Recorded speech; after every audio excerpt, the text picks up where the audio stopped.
plants. From today we will start our chapter and we will start reading, and I will explain you each and every line. So take a pencil in your hand. You need to underline certain things that I'll ask you to, and you have to write important things also.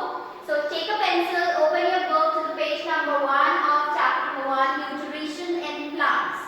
So let's start our chapter. The first line says, all living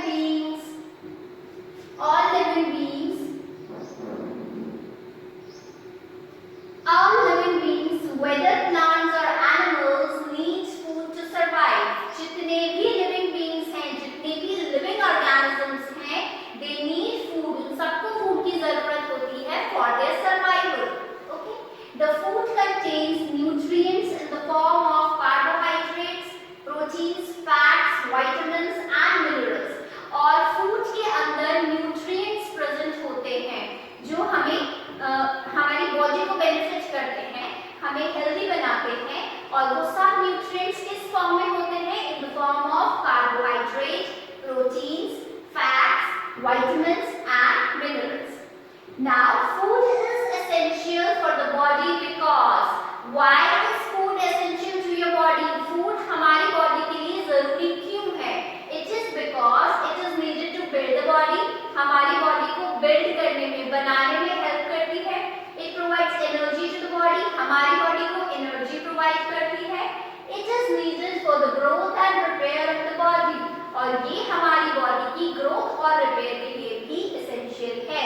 All of this till now we have studied in our previous class also. In class 6 also we have studied this, that it is needed to build the body, provides energy and growth.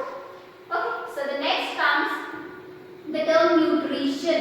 Nutrition is a process by which an organism obtains its food and utilizes it in the body.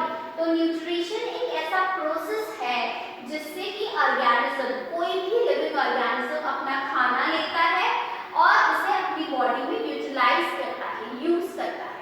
So nutrition की definition है, इसे आप underline करेंगे. Nutrition is a process by which an organism obtains its food and utilizes in the body. You have to underline from here to here.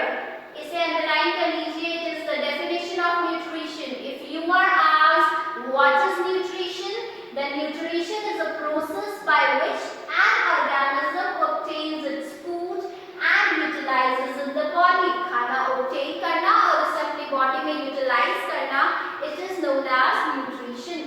The next is plants are able to make their own food. Plants अपना खाना खुद बनाते हैं, whereas जबकि animals अपना खाना खुद नहीं बना सकते. Animals get their food either by eating plants or by eating other animals that eat plants.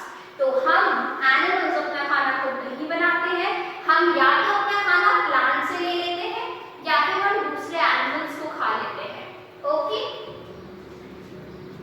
Directly or indirectly, all animals are dependent on plants for their food. तो एक तरह से हम directly या indirectly किस पे डिपेंड करते हैं? Plants पे डिपेंड करते हैं अपने food के लिए. Okay? So next is depending upon the mode of obtaining food. Depending on the mode of obtaining food, किस तरीके से हम खाना obtain कर रहे हैं या ले रहे हैं, उसके basis पर all organisms can be placed into two groups. इसके basis पर depending on the mode of obtaining food, underline कीजिए. ये जो animals होते हैं इन्हें हम दो पार्ट में डिवाइड कर सकते हैं. The first is autotrophic and the other is heterotrophic. ठीक है? Mode of obtaining food, किस तरह से हम खाना ले रहे हैं, उसके basis पर जो organisms हैं, जो living beings हैं, वो दो कैटेगरीज में डिवाइड हो सकती हैं. The first category is autotrophic and the second category is heterotrophic. ठीक है? We are going to study in detail about autotrophic and heterotrophic in our next class. दो तरीके के होते हैं, autotrophic and heterotrophic. So what is autotrophic nutrition? Auto word का मतलब होता है, ऑटो मतलब अपने आप लेना.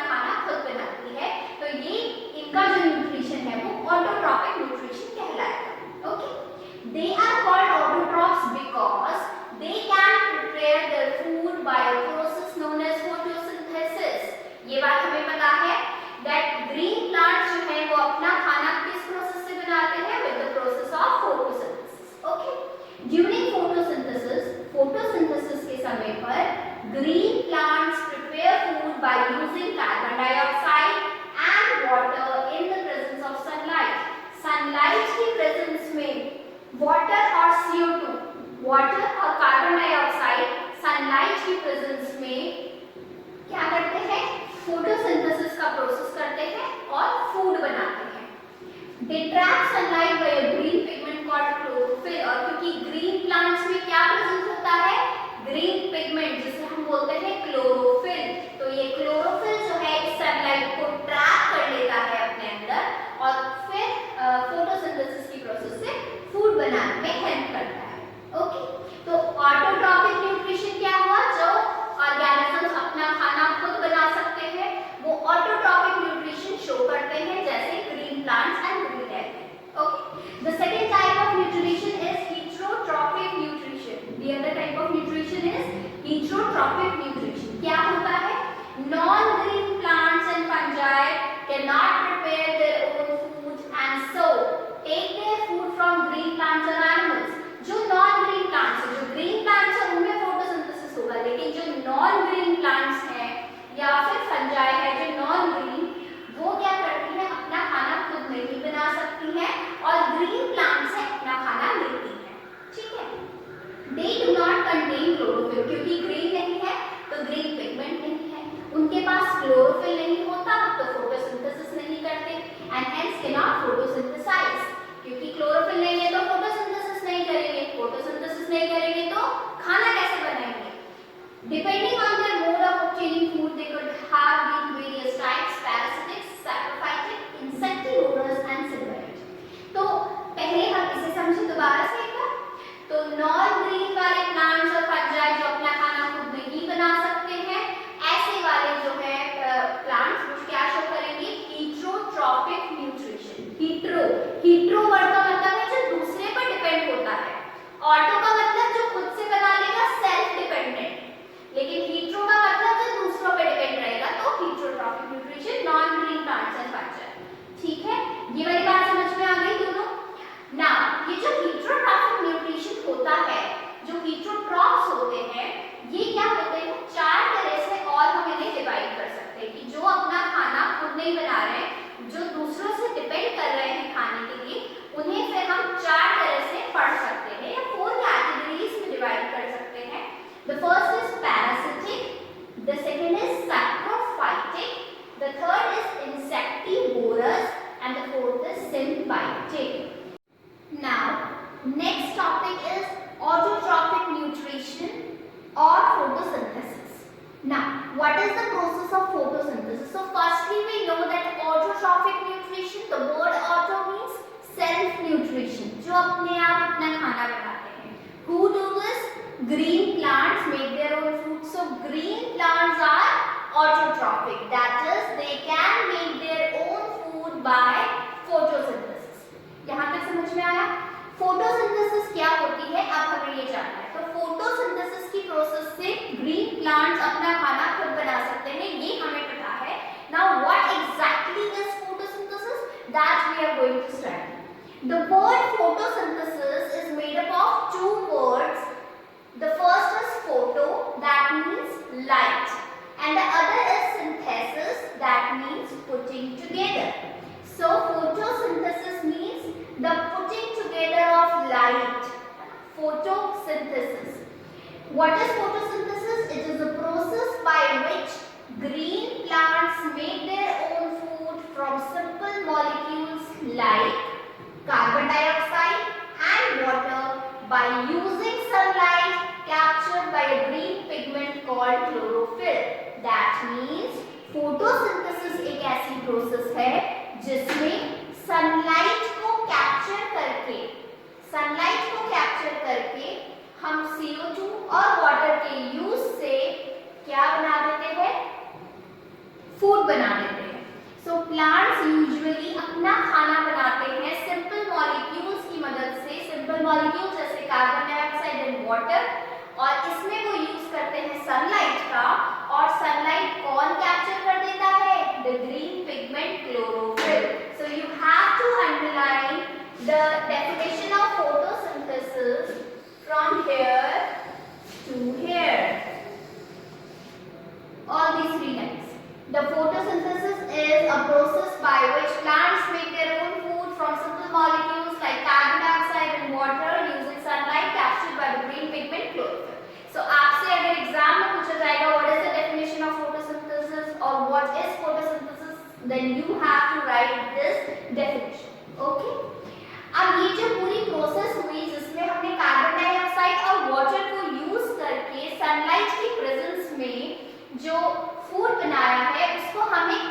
इक्वेशन के थ्रू बता सकते हैं. So the overall equation for photosynthesis can be represented as, and it is very important, mark it as a very important thing and you have to learn and remember this. तो हमने जो equation है वो क्या हो जाएगी, carbon dioxide plus water, carbon dioxide और water की मदद से सनलाइट की प्रेजेंस में, सनलाइट किसने स्टोर किया, ग्रीन पिगमेंट क्लोरोफिल ने, सनलाइट की प्रेजेंस में क्या बना दिया, ग्लूकोज प्लस ऑक्सीजन. ठीक है, कार्बन डाइऑक्साइड और वाटर ने सनलाइट की प्रेजेंस में ग्लूकोज और ऑक्सीजन बना दिया. और ये जो ग्लूकोज हम बोल रहे हैं ना, ये जिसे हम ग्लूकोज बोल रहे हैं, यही ग्लूकोज क्या है, प्लांट का फूड है. Okay, the next comes carbon dioxide and water are raw materials needed for photosynthesis. Underline this. What are the raw materials for photosynthesis? There are two raw materials for photosynthesis. The first is carbon dioxide and the other is water. Underline कीजिए. Underline कीजिए इसे. The next is carbon dioxide is absorbed from the air and water is absorbed from the soil. अब plants को ये carbon dioxide और water की requirement होती है किसके लिए, अपना खाना बनाने के लिए. तो उन्हें CO2 कहाँ से मिलती है, एयर से मिलती है. जो हम ब्रीथ आउट करते हैं वो है कार्बन डाइऑक्साइड. तो what we have breathed out, ये गैस CO2 जो है ये प्लांट्स इनहेल करते हैं ना, दे ब्रीथ इन. सो ये CO2 उन्हें कहाँ से मिल जाती है, एयर से. और ये जो वाटर है वो कहाँ से मिलता है, रूट्स के थ्रू, सॉइल में से. जो ग्राउंड वाटर होता है, सॉइल के अंदर जो वाटर होता है, तो रूट्स के थ्रू वो प्लांट्स को मिल जाता है. The next is sunlight. The sunlight provides energy needed for the chemical reaction. अब इसमें sunlight का क्या यूज है, तो sunlight एक तरह की केमिकल एनर्जी प्रोवाइड करती है इस केमिकल रिएक्शन के लिए. ये जो रिएक्शन हो रही है ये सनलाइट की प्रेजेंस में ही होगी. अगर सनलाइट नहीं है तो प्लांट्स अपना खाना नहीं बना सकते. That is the reason why plants can make their food in the day time and not in the night time. Okay, it is captured by the green pigment called chlorophyll. We have studied this many times that green plants green दिखते हैं due to the presence of pigment called chlorophyll. और ये chlorophyll जो है ये help करता है sunlight को capture करने में. The next is simple sugar like glucose. ये जो glucose है ये एक तरह का sugar होता है. तो ये जो simple sugar like glucose is form, तो एक सिंपल शुगर ग्लूकोज यहाँ पे फॉर्म होती है. Glucose is stored as starch in the leaves. और ये ग्लूकोज जो है, जो अब खाना बन गया है ग्लूकोज की फॉर्म में, ये क्या होगा, लीव्स के अंदर एज स्टार्च स्टोर हो जाती है. तो ये अंडरलाइन कीजिए कि जो फूड है या ग्लूकोज है वो किसकी फॉर्म में स्टोर होता है, स्टार्च की फॉर्म में. तो ग्रीन प्लांट्स के अंदर या प्लांट्स के अंदर फूड किस फॉर्म में स्टोर होता है, स्टार्च की फॉर्म में. The food is stored in the form of starch in the plants. Okay, the next is oxygen is released as a by product. और ये जो ऑक्सीजन है ना, ये एक बाय प्रोडक्ट. बाय प्रोडक्ट का मतलब होता है एक एक्स्ट्रा प्रोडक्ट के फॉर्म में निकलती है कि हमने कार्बन डाइऑक्साइड और वाटर से ग्लूकोज बना लिया और ऑक्सीजन गैस इसमें से इवॉल्व हो रही है रिएक्शन में. तो ये जो है ये एज अ बाय प्रोडक्ट करती है.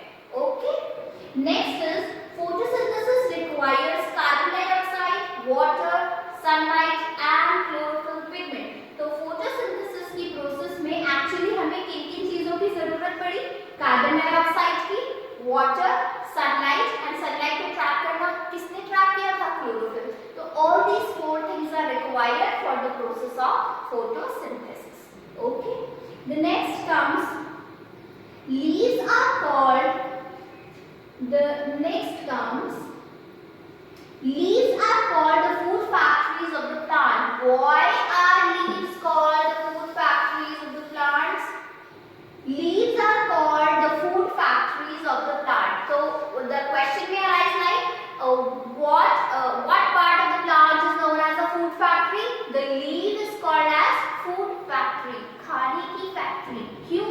क्योंकि ये सारा खाना जो बनता है, ये जो पूरी फोटोसिंथेसिस की प्रोसेस होती है, ये लीव्स में होती है. कहाँ पे, लीव्स में. तो leaves are called the food factories of the plant because synthesis of food occurs in them. Food का सिंथेसिस क्योंकि ग्रीन लीव्स में होता है, that's why leaves are known as the food factories. Underline कीजिए इसको। They obtain their raw materials as follows। अब जो leaves है उनको अपना खाना बनाने के लिए रॉ मटेरियल कहाँ से मिलता है?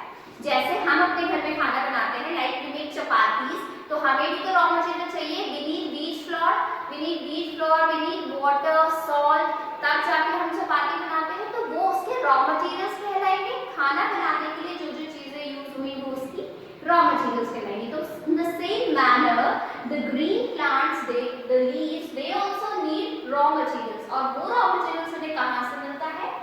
They have the green pigment called chlorophyll which can trap sunlight, but they also need carbon dioxide and water। तो leaves के अंदर ऑलरेडी पिगमेंट प्रेजेंट होता है क्लोरोफिल, तो ये तो सनलाइट को ट्रैप कर सकता है, लेकिन अभी इसे दो और चीजों की जरूरत है, कार्बन डाइऑक्साइड की और वाटर की। वो इसे कहां से मिलेगा? तो carbon dioxide, leaves get carbon dioxide from the air through tiny pores called stomata. Come to the next page and see this diagram. See, ये जो लीफ है, जो लीफ का सरफेस होता है उसके ऊपर छोटे छोटे पोर्स प्रेजेंट होते हैं ना, small small pores are present on the leaf lamina. और वो जो पोर्स होते हैं वो कुछ ऐसे दिखते हैं। ये जो बना हुआ है ना, ये लीफ का लैमिना है और इस पे ये छोटे छोटे पोर्स प्रेजेंट है। अगर हम इन पोर्स को बड़ा करके देखें माइक्रोस्कोप से तो वो कुछ ऐसे दिखाई देते हैं। And these pores are known as stomata। What are they called? Stomata। ये जो pores है इसमें हम देखिए ये एक किडनी की शेप का है ना, तो इनको हम बोल देते हैं ये दो किडनी की शेप का होता है, ऐसे बना रहता है। This is known as the guard cells। ये जो बीच में पोर है या छेद है आपका, उसे हम कह देंगे स्टोमेटा की ओपनिंग। इस स्टोमेटा के अंदर क्या भी होता है? एक न्यूक्लियस, ग्रीन कलर का क्लोरोप्लास्ट है ना, ये इसका स्ट्रक्चर है, इसका स्टोमेटा का। And what are the stomata? The tiny pores on the surface of leaf. और ये जो छोटे छोटे पोर्स होते हैं इनसे ये एयर जो है ये लीफ अंदर ले लेती है। कार्बन डाइऑक्साइड लीव्स में चला जाता है, किसकी मदद से? इन स्मॉल पोर्स स्टोमेटा की हेल्प से। ओके, तो stomata are present on the surface. Each pore called stoma is surrounded by two guard cells। ये जो एक स्टोमा है या पोर है जिसे हम स्टोमा कह देते हैं, जो पोर है जो ओपनिंग है उसे हम स्टोमा कह देते हैं। और वो जो है उसके दोनों तरफ क्या होते हैं? दो guard cells। The guard cells control the opening and closing of stomata। When guard cells are open, carbon dioxide gas enters the leaves। अब ये जो दो सेल्स होते हैं ना, ये कुछ इस तरह से होंगे। The two stomatas, ये यहाँ पर थे, ये बंद होंगे एंड खुलेंगे, बंद होंगे एंड खुलेंगे, बंद होंगे एंड खुलेंगे। तो जब ये बंद है तो गैस का कोई ट्रांसपोर्ट नहीं होगा, गैस इधर से उधर पास नहीं हो सकती। लेकिन जब ये स्टोमेटा ओपन हो जाएंगे अब यहाँ पे पोर बन जाएगा एंड इस पोर में से कार्बन डाइऑक्साइड लीफ के अंदर चली जाएगी। Did you get the point? Okay, the next is water. अब एयर तो हमें मिल गई, CO2 तो प्लांट को मिल गया, लीफ को मिल गया, क्या बनाने के लिए? फोटोसिंथेसिस की प्रोसेस के लिए। अब रिक्वायरमेंट है वाटर की। तो वाटर कहाँ से मिलता है? Plants absorb water from the soil. Plants जो है वाटर लेते हैं सॉइल से। The water absorbed is transported to the leaves through pipe-like structures called xylem vessels. They form a continuous path or passage for water to reach the leaves. अब जो ये होता है वाटर जो है, ये जो स्टेम है ये पेड़ का स्टेम है और नीचे रूट्स है। तो रूट्स से लेकर पूरा स्टेम के अंदर पूरी लीव्स तक, ब्रांचेस तक क्या प्रेजेंट होता है उस ट्रंक में? Xylem vessels. क्या प्रेजेंट होते हैं? वो प्रेजेंट होते हैं जाइलम वेसल्स। क्या होते हैं? ये पाइप लाइक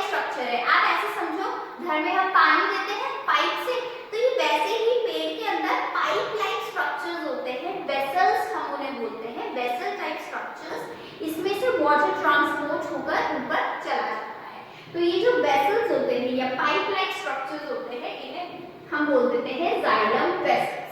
ओके, इन जाइलम वेसल्स से एक कंटिन्यूअस लेयर बनी रहती है, पाइप की तरह फॉर्मेशन होता है और इन वेसल्स के थ्रू वाटर जो है वो ग्राउंड से ऊपर की तरफ चला जाता है और सारी लीव्स को मिल जाता है।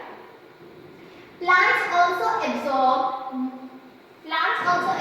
nutrients along with the water from the soil. अब soil से जब हमने पानी लिया तो सिर्फ क्या प्योर वाटर आ रहा था? नहीं, ग्राउंड के अंदर, सॉइल के अंदर बहुत सारी न्यूट्रिएंट्स भी प्रेजेंट होते हैं जो उस वाटर में मिक्स हो जाते हैं। So when the water is transported, the nutrients are also transported along with the water. Okay? The nutrients are present in the form of minerals. ये जो nutrients हैं ये minerals की फॉर्म में present होते हैं, like nitrogen, phosphorus, potassium, dissolved in water in the soil. Okay? The next comes water along with the nutrients are absorbed by the roots of a plant, transported to all parts through the xylem vessels. तो ये जो water है जिसके अंदर nutrients mixed है, ये roots के through soil से ऊपर आएगा और xylem vessels के थ्रू ये पूरे tree के अंदर फैल जाएगा। Okay? Next is chlorophyll. So what is chlorophyll? Chlorophyll is a green pigment. Chlorophyll is a green pigment present in the leaves of a plant that captures the energy of sunlight. Chlorophyll हमें पता है green colour का pigment होता है जो sunlight को absorb करने में हेल्प करता है। It is present in special structures called chloroplast. अब ये जो chlorophyll है ये क्या होता है? क्लोरोप्लास्ट में प्रेजेंट होता है। एक स्ट्रक्चर होता है क्लोरोप्लास्ट, उसके अंदर प्रेजेंट होता है क्लोरोफिल और ये क्लोरोफिल हमें हेल्प करता है किसके लिए? सनलाइट को ट्रैप करने के लिए। Each leaf contains hundreds of the chloroplast. ठीक है, अभी थोड़ा सा कंफ्यूजन होगा व्हाट इज क्लोरोफिल, क्लोरोप्लास्ट, इसको एक बार और समझते हैं। क्या होता है, जो लीव्स हैं, मान लीजिए ये कोई लीफ है, कोई पत्ता है, तो इस लीफ के ऊपर hundreds of chloroplast है, छोटे छोटे स्ट्रक्चर्स हैं जिन्हें हम क्लोरोप्लास्ट कहते हैं। उस क्लोरोप्लास्ट के अंदर क्या प्रेजेंट है? क्लोरोफिल, और वो क्या करता है? सनलाइट को ट्रैप कर लेता है। अब समझ में आया? लीफ के अंदर hundreds of क्लोरोप्लास्ट होते हैं और हर क्लोरोप्लास्ट के अंदर प्रेजेंट होगा क्लोरोफिल नाम का पिगमेंट और ये क्लोरोफिल हेल्प करता है सनलाइट को ट्रैप करने में। Okay, the next is the last thing, sunlight. Sunlight भी जरूरी है। Sunlight is essential for photosynthesis. Even if green leaves get carbon dioxide and water, they cannot prepare the food without sunlight. अगर हम किसी भी plant को या किसी भी ट्री को कार्बन डाइऑक्साइड दे दे, वाटर दे दे, बट नो सनलाइट, देन वो खाना नहीं बना पाएंगे। So that makes clear that sunlight is very essential for the process of photosynthesis. बिना सनलाइट के खाना नहीं बन पाएगा, चाहे हम उन्हें कितना भी कार्बन डाइऑक्साइड और वाटर दें। Hence, sun is the ultimate source of energy for all living organisms. It is the only reason why we say that sun is the ultimate source of energy for all living organisms, because sunlight नहीं होगी तो पेड़ अपना खाना नहीं बना पाएंगे, पेड़ अगर खाना नहीं बनाएंगे, फंक्शन नहीं करेंगे, तो हमें अपना फूड कहाँ से मिलेगा? प्लांट फ्रूट्स ही नहीं देंगे, वेजिटेबल्स ही नहीं देंगे, तो हमें वो फूड कहाँ से मिलेगा? अगर हमें फूड नहीं मिलेगा तो हम भी सर्वाइव नहीं कर पाएंगे। So overall